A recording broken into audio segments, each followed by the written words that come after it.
Bulletin की शुरुआत करेंगे आज की सबसे बड़ी खबर से।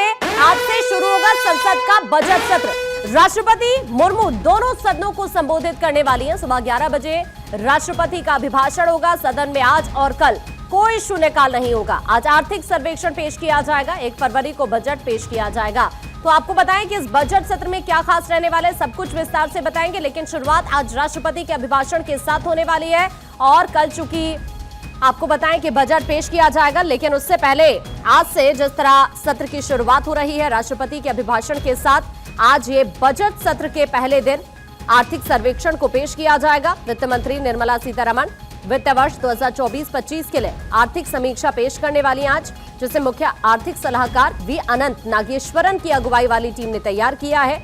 और ऐसे में चूंकि 13 फरवरी तक ये बजट सत्र का पहला चरण चलने जा रहा है, जिसकी शुरुआत आज से हो रही है।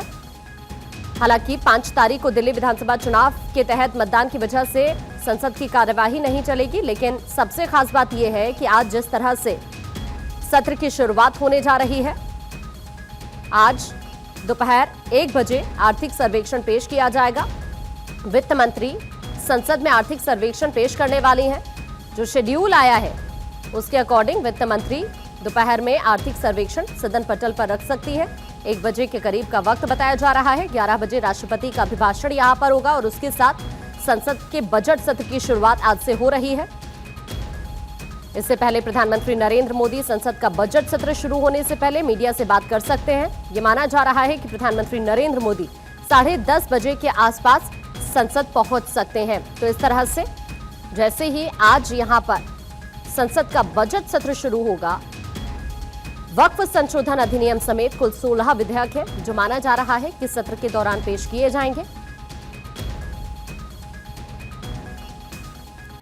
और इस वक्त हमारे साथ हमारी वरिष्ठ सहयोगी पूर्णिमा जुड़ गई हैं। पूर्णिमा, ये जो बजट सत्र है, बजट के लिहाज से देखा जाए तो अहम है ही, लेकिन इसके अलावा ये माना जा रहा है कि 16 विधेयक हैं जो यहां पर पेश किए जाएंगे।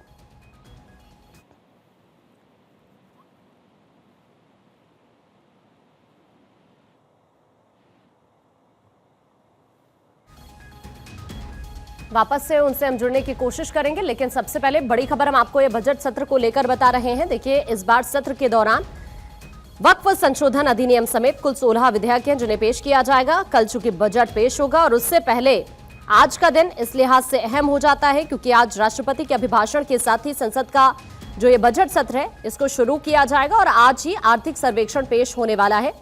वित्त मंत्री यहां पर करीब 1 बजे का वक्त बताया जा रहा है जब आर्थिक सर्वेक्षण सदन के पटल पर रख सकती हैं। 11 बजे राष्ट्रपति का अभिभाषण और उसके बाद सत्र की शुरुआत। और उससे पहले ये कहा जा रहा है प्रधानमंत्री नरेंद्र मोदी करीब 10:30 बजे संसद पहुंचेंगे। एक बार फिर से हमारी वरिष्ठ सहयोगी पूर्णिमा हमारे साथ जुड़ गई हैं। पूर्णिमा, बहुत खास ये बजट सत्र पूरा रहने वाला है। बिल्कुल, और इसके साथ ही सबसे बड़ी बात कि आज ही आर्थिक सर्वेक्षण भी पेश होने वाला है। संसद का बजट सत्र आज से शुरू होगा राष्ट्रपति के अभिभाषण के साथ ये बजट सत्र, और पहले दिन ही आर्थिक सर्वेक्षण पेश होगा। जाहिर बात है कि इंतजार रहेगा कि बजट में क्या कुछ शामिल होने वाला है और वित्त मंत्री निर्मला सीतारमण बजट पेश करेंगी।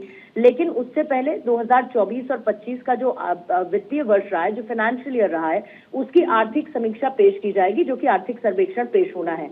आज ही से बजट सत्र शुरू हो रहा है और सबसे बड़ी बात यह है कि पूरा का पूरा देखिए बजट आकांक्षा तैयार हो चुका है और जो मुख्य आर्थिक सलाहकार है वी अनंत नागेश्वरन, उनकी अगुवाई वाली टीम ने बजट तैयार किया है। एक तरफ जहां पर बजट सत्र में बहुत सारे विधेयक हैं जिनको लेकर चर्चा होनी है, दूसरी तरफ उसी बीच में दिल्ली का चुनाव भी है। जब दिल्ली का चुनाव रहेगा तो उस दौरान बजट सत्र नहीं चलेगा, लेकिन इंतजार हर किसी को 1 तारीख को पेश होने वाले बजट पर है।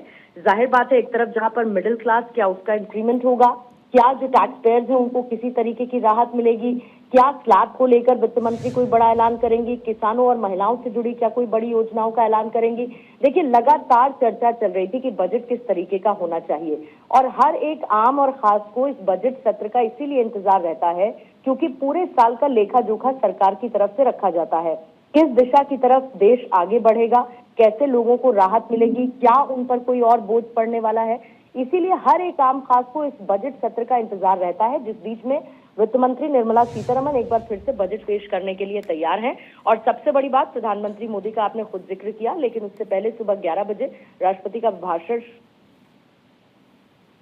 बिल्कुल आप सही कह रहे हैं। और देखिए अभी जिस तरह से चूंकि आज ये कहा जा रहा है कि जैसे ही सत्र की शुरुआत होगी राष्ट्रपति के भाषण के साथ और उसके बाद कल चूंकि बजट पेश किया जाएगा, तो इस लिहाज से देखा जाए इस बार सभी की निगाह इस बात पर है पूर्णिमा कि क्या चेंजेस होने वाले हैं। पिछली बार हमने देखा था कि जब बजट में बढ़ोतरी की गई थी तो 8 से 10% की बढ़ोतरी हुई थी, 48 लाख करोड़ का बजट पेश किया गया था। इस बार भी हम यही माने कि जो आंकड़ा रह सकता है वो 10 से 12% की बढ़ोतरी हो सकती है। बिल्कुल हो सकती है, और खास तौर पर कुछ ऐसे पर्टिकुलर सेक्टर्स हैं आकांक्षा जिन पर इस बार सरकार फोकस करना चाहती है। मान के चलिए कि सबसे इम्पोर्टेंट आप ये देखिए कि हेल्थ और डिफेंस सेक्टर रहता है। एक तरफ जहां पर हम ये भी बात कर रहे हैं कि इस बार सरकार बड़ा बदलाव करते हुए कि शायद मुमकिन है कि जो ओल्ड टैक्स रिजीम है उसको खत्म कर दे, क्योंकि एक बड़ा वर्ग है जो कि न्यू टैक्स रिजीम की तरफ शिफ्ट हुआ है, लेकिन उसके बावजूद कुछ लोग हैं जो कि ओल्ड टैक्स रिजीम में। ऐसे में लोक लुभावन बदलाव करते हुए मुमकिन है कि न्यू टैक्स रिजीम में सरकार कुछ नई चीजें लेकर आए, वित्त मंत्री नई चीजें लेकर आए, और इसके साथ ही लोगों को एक और मोटिवेशन मिलेगा कि वो नए टैक्स रिजीम की तरफ बढ़े। 13 फरवरी तक बजट का ये पहला चरण चलने वाला है, लेकिन मैंने जैसा कि आपसे कहा कि टैक्स, टैरिफ और मिडिल क्लास, ये एक ऐसे 3 वर्ग हैं। यानी कि टैक्स को लेकर एक तरफ चिंता रहती है, टैरिफ क्या कोई बढ़ेगा, जाहिर बात है कि उससे आपका सामान महंगा और सस्ता होगा। हम इस बात का ध्यान रखते हैं कि हमारे घर में आने वाली क्या चीजें हैं जो सस्ती महंगी हो रही हैं, क्या हमारे किचन का बजट बिगड़ रहा है, क्या हमारे जो बाकी एक्सपेंसेस हैं उनमें कोई फर्क पड़ रहा है, या फिर इसके अलावा मिडिल क्लास का इंतजार रहता है स्लैब पर। और मैं बार बार कह रही हूँ, इस बार उम्मीदें हैं कि जो छूट की सीमा इनकम टैक्स पर, क्या उसको सरकार अप टू 10 लाख कर सकती है, क्या जो स्टैंडर्ड डिडक्शन है उसको बढ़ा सकती है, क्या सरकार करने वाली है, ये तो सरकार के पिटारे में है। और जाहिर बात है निर्मला सीतारमण का वो जो रेड कलर का टैब जब सामने आता है आकांक्षा, तो हर किसी की नजर उस पर रहती है। लेकिन पेट्रोल और डीजल, ये दो ऐसी चीजें हैं, देखिए इसमें सरकार एक्साइज ड्यूटी में कटौती कर सकती है। पेट्रोल और डीजल के दाम लगातार बढ़ रहे हैं। ऐसे में माना यह जा रहा है कि क्योंकि सीआईआई की तरफ से सिफारिश की गई थी कि भाई जरा थोड़ा सा बजट में महंगाई का बोझ कम किया जाए, तो माना जा रहा है कि सरकार एक्साइज ड्यूटी में कटौती कर सकती है, जिसकी वजह से पेट्रोल और डीजल के दाम घट सकते हैं। अभी फिलहाल अगर मैं आपको इन ब्रीफ बताऊं तो पेट्रोल पर लगभग 30 रुपए के आसपास और डीजल पर लगभग 16 रुपए के आसपास की एक्साइज ड्यूटी लगती है। ऐसे में एक बहुत बड़ा असर पड़ेगा। फिर टैक्स छूट का गिफ्ट क्या मिल सकता है, पेट्रोल डीजल क्या सस्ता हो सकता है, किसान सम्मान निधि को बढ़ाने की बात चल रही है जो अभी तक 6,000 रुपए सालाना है, और माना जा रहा है कि उसको जस्ट डबल यानी कि 12,000 रुपए करने की सिफारिश की गई है। और इसके साथ ही बहुत सारे बदलाव हैं। रोजगार, क्योंकि लगातार सरकार मैन्युफैक्चरिंग पर फोकस कर रही है, इन्वेस्टमेंट पर फोकस कर रही है, एम्प्लॉयमेंट जनरेशन पर फोकस कर रही है। आप याद करिए कि किस तरीके से स्टार्टअप्स को बढ़ावा सरकार ने दिया, और माना जा रहा है कि इस बार भी स्टार्टअप को लेकर बड़ा ऐलान हो सकता है जिससे रोजगार के अवसर ज्यादा से ज्यादा पैदा हों। ये तमाम सिफारिशें सीआईआई की तरफ से की गई हैं कि बजट में ये बदलाव होने बहुत जरूरी हैं। फिर हम क्योंकि कोविड का एक काल देख चुके हैं, उसके बाद कहा यह जाता है कि हमें अपनी गलतियों से या हमें अपनी कमियों से सीखना चाहिए। ऐसे में जहां पर पूरी दुनिया हेल्थ बजट पर अपनी जीडीपी का एक मेजर परसेंटेज डालती है, वहां पर हम क्या अपने हेल्थ बजट को बढ़ाएंगे? बिल्कुल, इन्हीं सभी चीजों पर सभी की निगाह रहने वाली है। अभी के लिए पूर्णिमा आपका शुक्रिया ये तमाम जानकारी साझा करने के लिए।